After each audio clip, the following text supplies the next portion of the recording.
नमस्ते बच्चों, कक्षा 7 विषय गणित और प्रश्नावली अपनी चल रही है 11.4। तो इसके दो भाग हैं वो अपने पहले कर चुके हैं। 7 तक के क्वेश्चन पहले कर चुके हैं। 8वें क्वेश्चन से आगे के क्वेश्चन अब अपने देखने हैं। तो 8वां क्वेश्चन देखो कि 4 सेंटीमीटर त्रिज्या वाली कोई पाइप है, उस वर्त है वो पाइप, उसके वर्त के चारों ओर लिपटी हुई है, उसकी त्रिज्या कितनी है? 4 सेंटीमीटर है। फिर क्या किया जाता है? उसी रस्सी को क्या किया जाता है? उसी रस्सी से वर्ग बनाया जाता है और उसकी भुजा भी कितनी है? 4 सेंटीमीटर। अब आपसे पूछ रहे हैं कि फिर वो रस्सी शेष कितनी रह जाएगी? तो शेष कितनी इसके चारों तरफ है, तो क्या मतलब कि इससे चारों तरफ शब्द आते ही आपको परिधि परिमाप शब्द दिमाग में आ जाना चाहिए। तो अपने क्या करेंगे? 4 मीटर त्रिज्या सेंटीमीटर त्रिज्या के लिए पहले क्या ज्ञात करेंगे? वर्त की परिधि ज्ञात करेंगे और उसी 4 त्रिज्या के लिए ही वर्ग का परिमाप ज्ञात करेंगे। वर्ग का परिमाप होता है 4 गुना भुजा, भुजा भी 4 है तो वर्ग का परिमाप आ गया 16। और इधर से इसको हल करोगे तो 4 दूनी 8, 8 दूनी 16 और 17, 7 से भाग दोगे तो 7 दूनी 14 और यहाँ पे आपके पास बचेगा 3 36, 7 5 35 पॉइंट 7 एकम 7 ये कुछ आएगा। तो 25.14 में से आप 16 को घटा दोगे तो इतनी रस्सी आपके पास क्या बच जाएगी? शेष बच जाएगी। मतलब चारों तरफ शब्द आते ही आपने क्या ज्ञात करना है? परिमाप परिधि ज्ञात करनी है। सभी सूत्र आपको याद होंगे तो ही आप क्वेश्चन हल कर सकते हो। 9वां क्वेश्चन देखो कि पारक का क्षेत्रफल ज्ञात करना है कि ये आयत है, पूरा आयताकार जो भाग है ये क्या है? पारक है। तो पारक का क्षेत्रफल यानी कि आयत का क्षेत्रफल, और आयत का क्षेत्रफल लंबाई गुना चौड़ाई कितना हो गया? 50 मीटर। कितना हो गया? 50 मीटर। फिर पूछ रहा है फूलों की क्यारी का क्षेत्रफल। ये जो वृत्त है 2 मीटर त्रिज्या वाला, ये क्या है?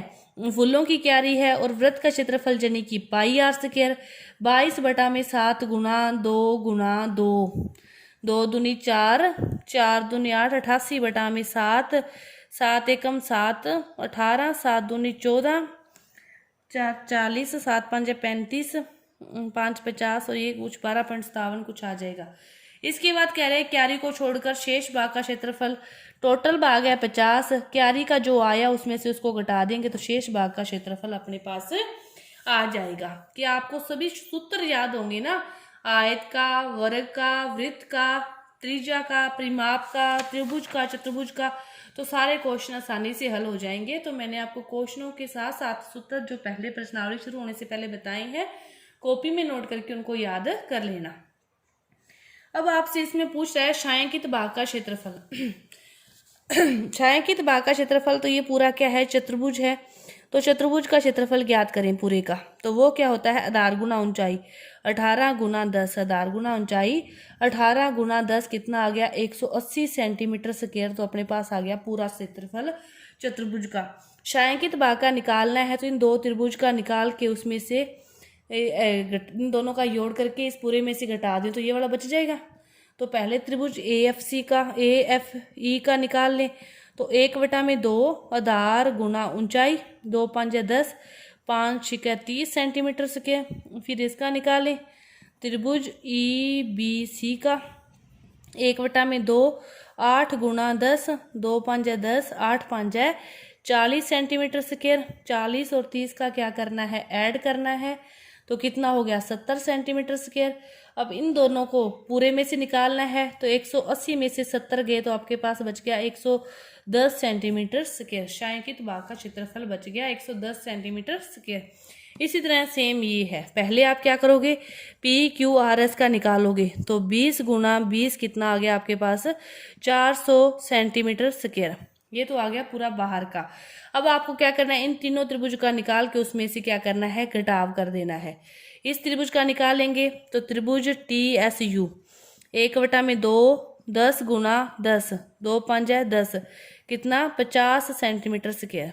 इस त्रिभुज का त्रिभुज URQ का 1/2 10 गुना 20, 2 से काटा 5 कितना आ गया? 100 सेंटीमीटर स्क्वायर। इस त्रिभुज का भी यही आएगा। ये 10 है, ये 20 है, 10 और 20 था ना, 100 ही आएगा। इन सभी का ऐड कर ले 100 100 200 250 और 400 में से 250 जाएंगे तो ये छायांकित भाग का क्षेत्रफल आ जाएगा। सेम ये चीज है। इस पूरे का क्षेत्रफल ज्ञात करना है ABCD का। ठीक है। अब अपने त्रिभुज ABC का देखें। ABC का क्या होता है? 1/2 आधार गुना ऊंचाई त्रिभुज ए बी सी, ठीक है। ये पूरी भुजा ए सी कितनी दे रखी है 22, पूरी भुजा तो 22 है, यानी कि आधार तो कितना है 22 है।